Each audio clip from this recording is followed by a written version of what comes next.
So you've crossed the brook and come for another story. Spring is in the air, and it's time to settle in for the evening. Let us read The Fisherman and His Wife by William and Jacob Grimm.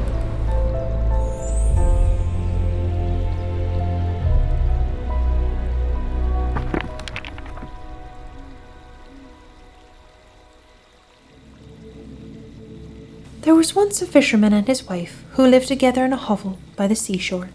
And the fisherman went out every day with his hook and line to catch fish, and he angled and angled. One day he was sitting with his rod and looking into the clear water, and he sat and sat. At last, down went the line to the bottom of the water, and when he drew it up, he found a great flounder on the hook. And the flounder said to him, "Fisherman, listen to me. Let me go. I'm not a real fish, but an enchanted prince. What good shall I be to you if you land me? I shall not taste well, so put me back into the water again and let me swim away." "Well," said the fisherman, "no need of so many words about the matter. As you can speak, I'd much rather let you swim away." Then he put him back into the clear water, and the flounder sank to the bottom, leaving a long streak of blood behind him. Then the fisherman got up and went home to his wife in their hovel. "Well, husband," said the wife, "have you got nothing today?" "No," said the man. "That is, I did catch a flounder, but as he said he was an enchanted prince, I let him go again." "Then did you wish for nothing?" said the wife. "No," said the man. "What should I wish for?" "Oh dear," said the wife, "and it is so dreadful always to live in this evil-smelling hovel. You might as well have wished for a little cottage. Go again and call him. Tell him we want a little cottage. I dare say he will give it to us. Go, and be quick." And he went back. The sea was green and yellow, and not nearly so clear. So he stood and said, oh man, if man you be, or flounder, flounder in the sea, such a tiresome wife I've got, for she wants what I do not." Then the flounder came swimming up and said, "Now then, what does she want?" "Oh," said the man, "you know, when I caught you, my wife says I ought to have wished for something. She does not want to live any longer in the hovel, and would rather have a cottage." "Go home with you," said the flounder. "She has it already." So the man went home and found, instead of the hovel, a little cottage, and his wife was sitting on a bench before the door.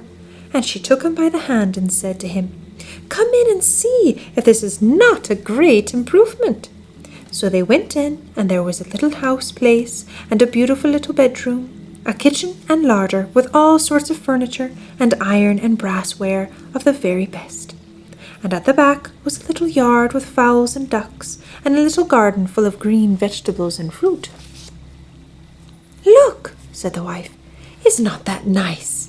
"Yes," said the man. "If this can only last, we shall be very well contented." "We will see about that," said the wife. And after a meal they went to bed. So all went well for a week or fortnight, when the wife said, "Look here, husband, the cottage is really too confined, and the yard and garden are so small. I think the flounder had better get us a larger house. I should like very much to live in a large stone castle, so go to your fish, and he will send us a castle." "Oh, my dear wife," said the man, "the cottage is good enough. What do we want a castle for?" "We want one," said the wife. "Go along with you. The flounder can give us one." "Now, wife," said the man, "the flounder gave us the cottage. I do not like to go to him again. He may be angry." "Go along," said the wife. "He might just as well give us to it as not. Do as I say." The man felt very reluctant and unwilling, and he said to himself, "It is not the right thing to do." Nevertheless, he went. So when he came to the seaside, the water was purple and dark blue and grey and thick, and not yellow and green as before. And he stood and said, oh man, if man you be, or flounder, flounder in the sea, such a tiresome wife I've got, for she wants what I do not." "Now then, what does she want?" said the flounder. "Oh," said the man, half frightened, "she wants to live in a large stone castle." "Go home with you. She is already standing before the door," said the flounder.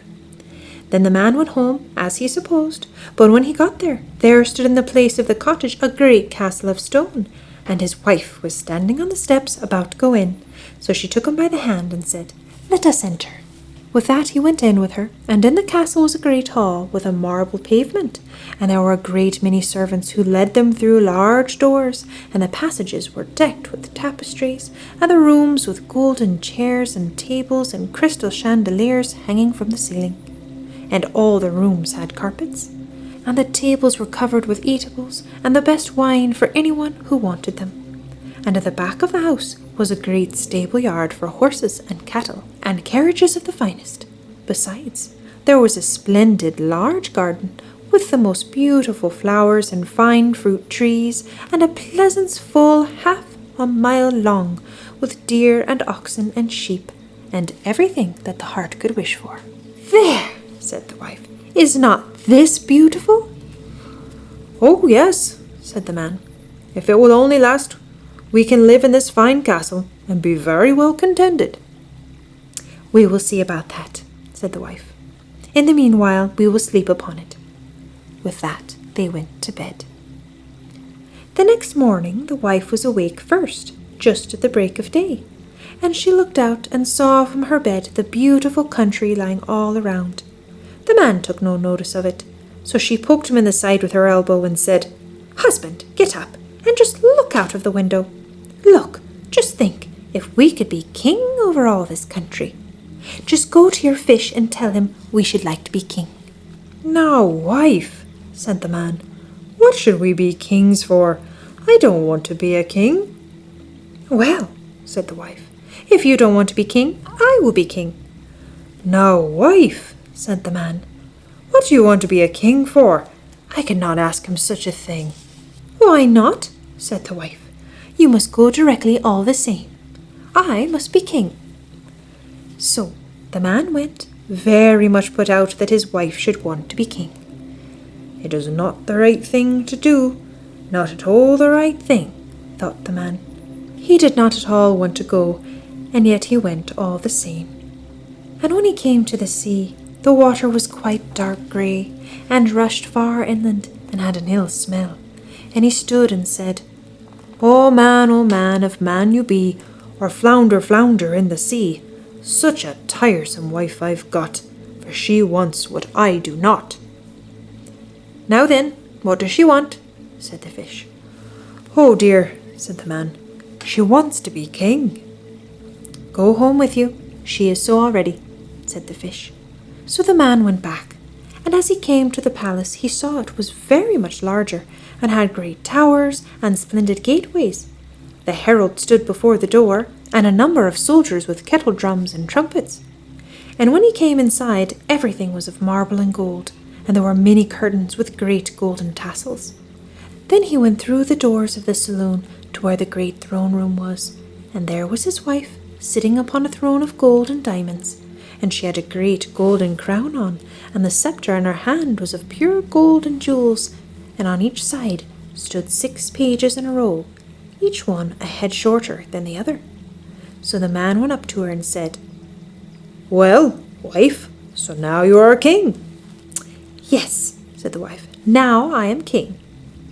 So then he stood and looked at her, and when he had gazed at her for some time, he said, "Well, wife, this is fine for you to be king. Now there is nothing more to wish for."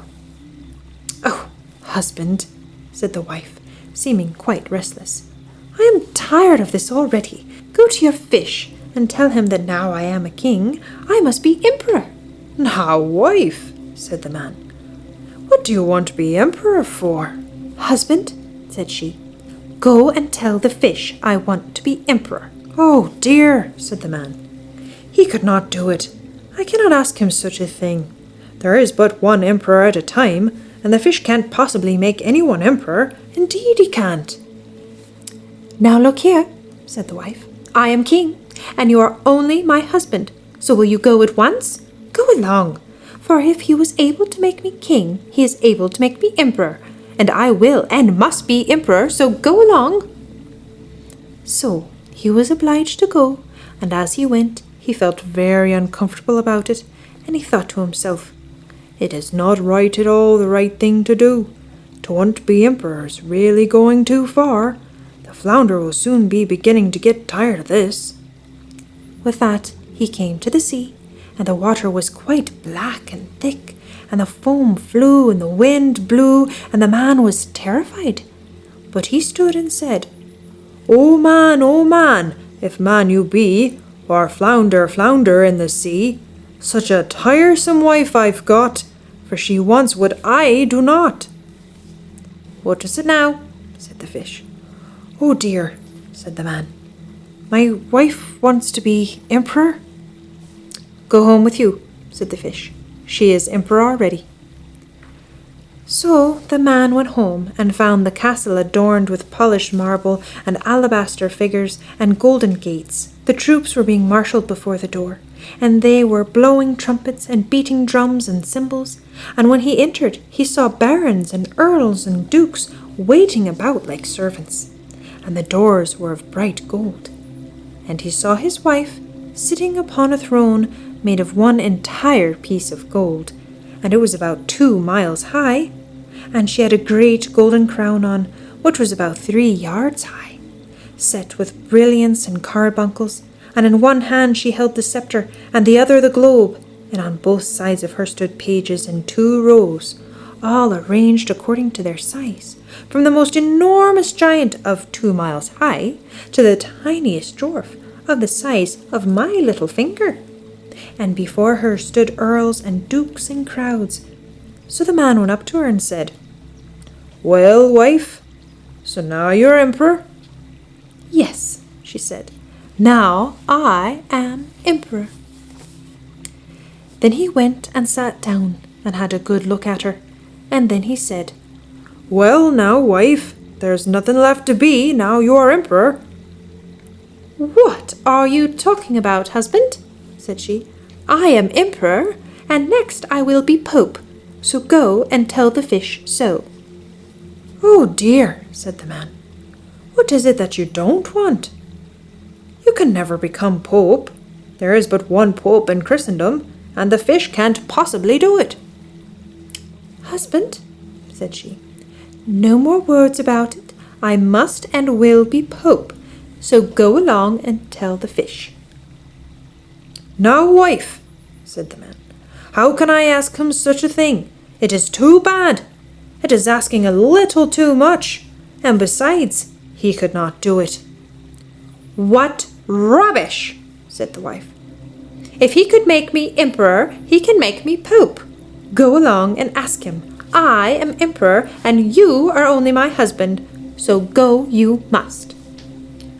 So he went, feeling very frightened, and he shivered and shook, and his knees trembled, and there arose a great wind, and the clouds flew by, and it grew very dark, and the sea rose mountains high, and the ships were tossed about, and the sky was partly blue in the middle, but at the sides very dark and red, as in a great tempest. And he felt very desponding, and stood trembling, and said, O man, if man you be, or flounder, flounder in the sea, such a tiresome wife I've got, for she wants what I do not." "Well, what now?" said the fish. Oh dear," said the man. "She wants to be pope." "Go home with you. She is pope already," said the fish. So he went home, and he found himself before a great church with palaces all around. He had to make his way through a crowd of people, and when he got inside, he found the place lighted up with thousands and thousands of lights, and his wife was clothed in a golden garment, and sat upon a very high throne, and had 3 golden crowns on, all in the greatest priestly pomp. And on both sides of her there stood 2 rows of lights of all sizes, from the size of the longest tower to the smallest rushlight, and all the emperors and kings were kneeling before her and kissing her foot. "Well, wife," said the man, and sat and stared at her. "So you are pope?" "Yes," said she. "Now I am pope." And he went on gazing at her till he felt dazzled, as if he were sitting in the sun. And after a little time he said, "Well now, wife, what is there left to be? Now you are Pope." And she sat up very stiff and straight, and said nothing. And he said again, "Well, wife, I hope you are contented at last with being Pope. You can be nothing more." "We will see about that," said the wife. With that, they both went to bed.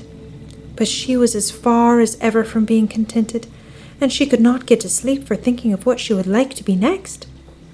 The husband, however, slept as fast as a top after his busy day, but the wife tossed and turned from side to side the whole night through, thinking all the while what she could be next, but nothing would occur to her. And when she saw the red dawn, she slipped off the bed and sat before the window to see the sun rise, and as it came up she said, "Ah, I have it! What if I should make the sun and moon to rise? Husband!" she cried, and stuck her elbow in his ribs. "Wake up and go to your fish, and tell him I want power over the sun and moon." The man was so fast asleep that when he started up, he fell out of bed. Then he shook himself together and opened his eyes and said, "Oh, wife, what did you say?" "Husband," said she, "if I cannot get the power of making the sun and moon rise when I want them, I shall never have another quiet hour. Go to the fish and tell him so." "Oh, wife," said the man, and fell on his knees to her. "The fish can really not do that for you. I grant you he would make you emperor and pope. Do be contented with that, I beg you." And she became wild with impatience and screamed out, "I can no longer wait. Go at once." And so off he went, as well as he could for fright. And a dreadful storm arose, so that he could hardly keep his feet, and the houses and trees were blown down, and the mountains trembled, and rocks fell in the sea. The sky was quite black, and it thundered and lightning, and the waves crowned with foam ran mountains high. So he cried out, without being able to hear his own words, oh man, if man you be, or flounder, flounder in the sea, such a tiresome wife I've got, for she wants what I do not." "Well, what now?" said the flounder. "Oh dear," said the man, "she wants to order about the sun and moon."